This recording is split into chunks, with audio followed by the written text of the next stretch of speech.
المنطقة 51 اليوم غادي نعرف واش كتخفي أمريكا تمايا. بزاف ديال اللافتات تحديد الأجهزة ديال المراقبة والحراسة مشددة على مدار 24 ساعة بالضبط. صحراء نيفادا في الولايات المتحدة وبالتحديد فوق بحيرة غوزوم الجافة كتواجد وحدة من أكثر المناطق غموضا ورعبا في العالم، المنطقة 51.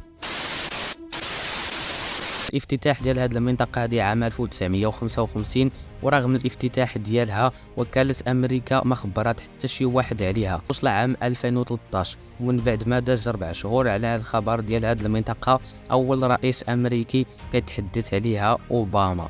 بزاف ديال الأسئلة كتطرح على أسباب هذه السرية كاملة. كتعتقد الجيش الأمريكي مازال كيستخدم هذيك المنطقة في تحديد الطائرات الجديدة. من 1500 شخص اللي كيخدموا في ديك البلاصة، بزاف ديال الناس كيقولوا بلي المنطقة 51 هي محطة للمخلوقات الفضائية.